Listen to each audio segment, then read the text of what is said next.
나이다. 아멘. 하나님의 말씀 사도행전 11장 말씀 보겠습니다.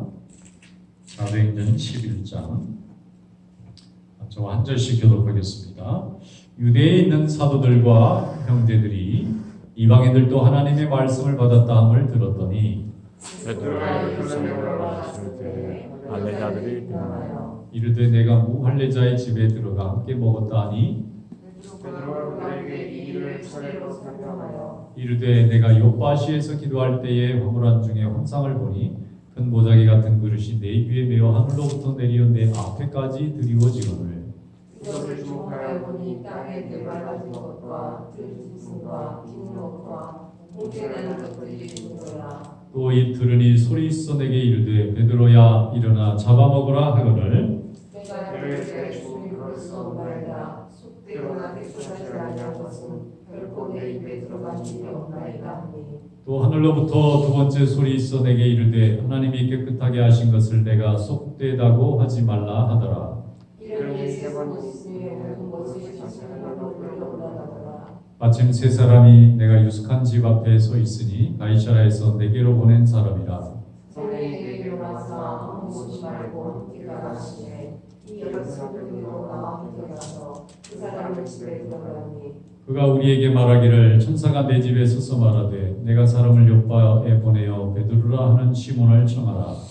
그때 스데반의 일어난 하나님과 말미암아 흩어진 자들이 은혜와 부끄러와 안디오까지 이르러 유대인에게만 말씀을 전하는데 그 중에 구브로와 구레네 몇 사람이 안디옥에 이르러 헬라인에게도 말하여 주 예수를 전파하니 주의 손이 그들과 함께 하심에 수많은 사람들이 믿고 주께 돌아오더라. 예루살렘 교회가 이 사람들의 소문을 듣고 바나바를 안디옥까지 보내니 그가 이르러 하나님의 은혜를 보고 기뻐하여 모든 사람에게 굳건한 마음으로 주와 함께 머물러 있다. 바나바는 착한 사람이요 성령과 믿음이 충만한 사람이라. 이에 큰 무리가 주께 더하여 지더라. 바나바가 사울을 찾으러 다소에 가서 만남에 안디옥에 데리고 와서 둘이 교회 1년간 모여 있어 큰 무리를 가르쳤고 제자들이 안디옥에서 비로소 그리스도인이라 일컬음을 받게 되었더라. 그때의 제자들이 예루살렘에서 안디옥에 이르니 그 중에 아가보라는 한 사람이 일어나 성령으로 말하되 천하의 큰 흉년이 들리라 하더니 글라우디오 때에 그렇게 되니라. 제자들이 각각 그 힘대로 유대에 사는 형제들에게 부조를 보내기로 작정하고 이에 실행하여 바나바와 사울의 손으로 장로들에게 보내니라. 아멘. 말씀에 은혜가 있으시기 바랍니다. 오늘은 베드로가 예루살렘 교회의 사도들과 장로들을 만나게 되었는데 만나서 이 가이사라에서 있었던 이 고넬료라고 하는 이 로마의 백부장의 집에서 일어났던 성령의 역사를 보고하게 되었던 것입니다. 그런데 이미 베드로가 예루살렘으로 오기 전에 소문이 벌써 다 들렸는데 어떤 소문인가 하면은 베드로가 유대인의 전통을 무시하고 이방인 집에서 밥을 함께 먹고 거기에 또 교제를 하고 왔다. 이게 안 좋은 방향으로 소식이 전해진 겁니다. 왜냐하면 베드로가 가이사라 빌립보에 있는 고넬료의 집에 갈 때 혼자 가지 않고 6명의 형제를 같이 데리고 갔다. 그 그리스도인 형제들이 같이 간 거예요. 근데 왜 같이 갔느냐면은 베드로가 요바라고 하는 곳에서 어떤 친구 집에 말하자면 성도의 집에 같이 머물고 있을 때에 하나님께서 가이사라 빌립보에 있는 고넬료 로마에서 파견된 이 군인 지휘관에 하나님이 역사하셔서 그 베드로라고 하는 사람을 데리고 와서 그의 말을 들으라, 그의 설교를 들으라 하는 계시를 받습니다. 동시에 또 베드로도 그 요바에 있는 시몬의 집에서 잠을 자는데 하늘에서 환상이 보이는데 보자기가 내려와서 유대 사람은 먹어서는 안 되는 율법에서 금하는 부정한 음식이 거기에 다 있는 거예요. 그걸 3번이나 먹으라고 하고 베드로는 3번이나 못 먹는다고 거절을 하는데 그때에 로마 사람들이 찾아옵니다. 온 사람은 3사람이에요. 그런데 베드로가 하나님의 음성을 듣고 따라가서 복음을 전하라 할 때에 이제 베드로가 자기와 함께 세례받은 믿음의 형제들 6명, 그러니까 7사람이 그걸 이제 찾아가서 가보니까 100명이 넘는 사람들이 가득 모여 있고 거기에 고넬료의 식구들과 부하들이 다 모여 있고 거기서 복음을 전할 때에 마가의 다락방에서 120명의 성도들이 성령 받을 때와 똑같은 분위기와 모습으로 그들이 다 성령을 받습니다. 그래서 베드로가 큰 충격을 받아요. 왜냐하면 성령은 그때까지만 해도 이 예수님을 알고 율법을 알고 다윗과 엘리야와 아브라함을 아는 사람에게만 주는 줄로 생각했던 겁니다. 왜냐하면 예수님과 제자들이 그때는 구약 성경밖에 없으니까 그 하나님의 말씀이 이제 이루어진 것이 예수 그리스도다 이렇게 믿었는데 이방 사람들이 똑같은 성령을 받을 거라는 것은 아무도 생각해 보지 않았던 거예요. 그래서 베드로가 그 장면을 보고 큰 감동을 얻어서 우리가 성령 받을 때 보였던 모습과 똑같은 모습이 이 이방 사람들에게도 나타났다면 세례를 주는 것이 마땅하다. 우리가 세례를 받고 성령을 받는 것이 동시적으로 이루어진 것을 볼 수가 있는데 그래서 세례를 다 주고 이제 돌아온 건데 이방 사람들에게 할례 받지 않은 사람들에게 세례를 줬다고 하는 사실이 예루살렘 교회에 있는 이 할례파 사람들에게는 큰 충격으로 다가왔습니다. 왜냐하면 할례 받은 사람은 세례는 오직 유대인에게만 줘야 된다. 예수를 믿었는데도 유대인으로 이렇게 바뀌었든지 아니면 유대교에 들어온 외국 사람들까지는 좋지만 유대교에 들어온 적이 없는 이방 사람들, 로마 사람들에게 복음을 전한다는 것은 그동안 자기들이 살아왔던 상식에는 도무지 받아들이기 어려운 문제였기 때문에 이걸 가지고 이제 서로 토론이 벌어져요. 그런데 베드로가 복음에 입각해서 하나님의 말씀을 전하니까 또 베드로는 또 예수님의 12제자 중에 가장 첫 번째 되는 사람이고 하나님이 이 베드로를 인도해서 고넬료와 만나게 하셨구나 하는 것을 모두가 다 느끼니까 모두가 다 동의하기를 그러면 우리가 성령 받을 때와 똑같은 성령을 이방 사람들이 복음의 말씀을 들을 때 받았다면 하나님이 이방인에게도 구원의 문을 열어주신 것 같다. 그러면서 다 동의를 합니다. 이게 성령의 역사예요. 중국의 기독교는 교파가 없어요.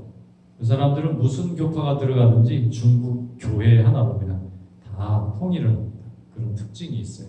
그런데 처음부터 그랬던 게 아니라 그 민 형제라는 핍박받으면서 복음을 전했던 사람이 그 책을 하나 낸 적이 있는데 얼마나 중국 공산당들한테 이 수십 년간 핍박을 당하고 아예 그냥 감옥에 이리저리 끌려다니는 게 이 사람의 일이었는데 그 사람이 복음 전하는 걸 보면은 감옥에 있다가 바깥에 나오면 복음 전하다가 또 걸려가지고 또 잡혀 들어오는데 처음부터 중국 교회가 하나의 교회가 아니더라고요.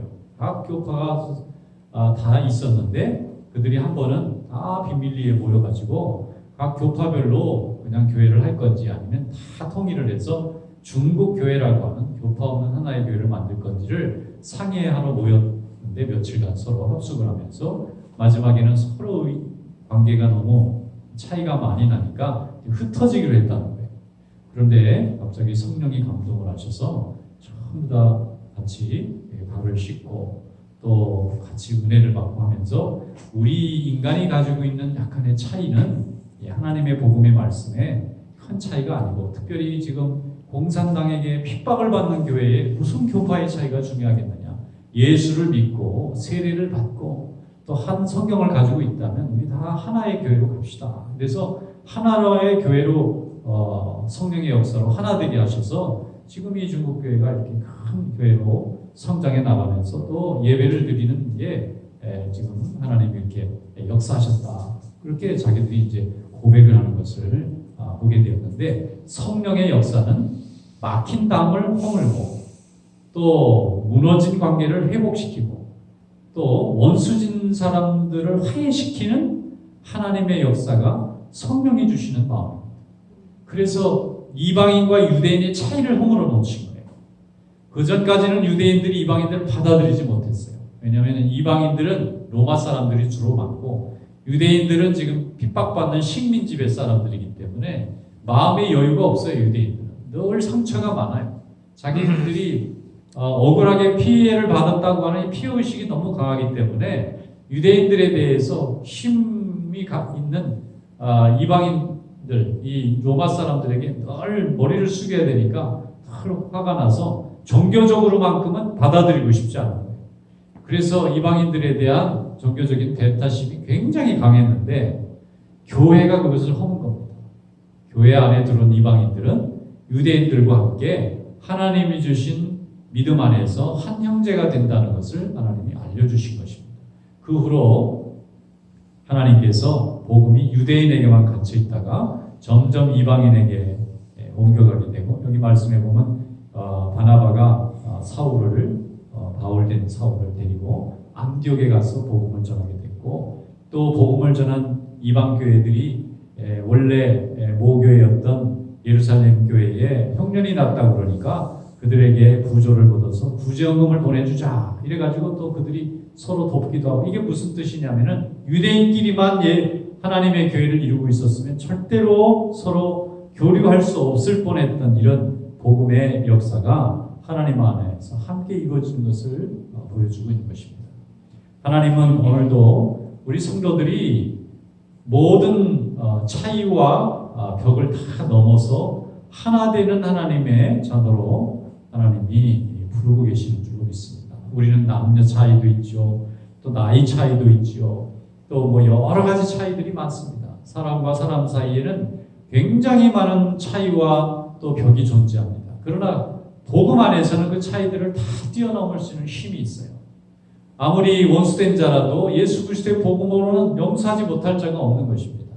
유대인과 사마리아인들이 그렇게 원수였지만 예수님이 수가성에 가서 복음을 전할 때에 그 여인이 내가 그리스도를 만났노라 그러면서 그전에는 유대인 남자고 사마리아 여자라는 이런 차이를 가지고 경계를 삼았는데, 예수님의 복음을 듣고 하나님이 우리와 같은 사마리아 사람도 불쌍히 여기신다는 것을 알고 동네 사람들을 다 불러서 하나님의 복음의 말씀을 들을 때에 예수님께서 직접 사마리아 수가성에 복음을 전하고 그들 중에 많은 제자들이 주님께 돌아오는 그런 축복의 역사가 열린 것을 바라볼 때에, 지금도 하나님은 모든 민족을 차별 없이 하나님의 자녀로 부르시는 줄로 믿습니다. 우리 성도들이 더욱 열심히 우리에게 주신 사명을 잘 감당해서 어떤 어려움과 차별 가운데서도 항상 주님 안에서 하나 되고 또 함께 협력하고 하나님의 나라를 확장해 나가는 귀한 종들이 되시기를 주님의 이름으로 축원합니다. 기도하겠습니다. 하나님 아버지 감사합니다. 오늘도 은혜 가운데 저희들 인도해 주셔서 감사합니다. 이 세상에는 많은 차이와 또 차별과 또 구분이 존재하지만 하나님의 복음 안에서는 우리가 다 한 형제 된 것을 감사드립니다. 복음 안에서는 죄인도 구원받을 수 있고 또 버려진 자도 하나님 구원받을 수 있사오며 또 많은 허물이 있는 자들도 용서받을 수 있는 구원의 축복이 있는 줄로 믿습니다. 우리 자신이 먼저 하나님 앞에 은혜를 받아 죄인 가운데서 구원받아 하나님 자녀 된 것처럼 아직도 주님의 복음을 알지 못하고 지금도 소망이 없는 많은 심령들, 아버지 우리 주변에 많이 싸우니 주 여서들을 불쌍히 여겨주시고 하나님께 돌아올 수 있게 도와 주시옵소서. 가이사랴 빌립보에 있는 고넬료를 통하여 또 베드로와 만나게 하시고 또 초대 예루살렘 교회의 마음을 열게 하시고 이방인을 향하여 복음이 증거될 수 있게 하신 하나님께서 오늘 이 시대에도 하나님 함께 하실 줄로 믿습니다. 모든 이들에게 다 활짝 열려지는 귀한 복음의 역사 기회가 열려지게 하여 주시고 우리 성도들 특별히 주님께 주의 일꾼들로 부름받아서 이 사명을 잘 감당할 수 있도록 주여 역사하여 주시옵소서. 이제는 우리 구주 예수 그리스도의 크신 은혜와 아버지 우리 하나님의 만극하신 사랑하심과 성령의 교통하심이 오늘 이 밤에 주의 말씀을 듣고 결단하는 주의 종들 머리 위에 이제로 영원히 함께 하시기를 간절히 축원하옵나이다. 아멘.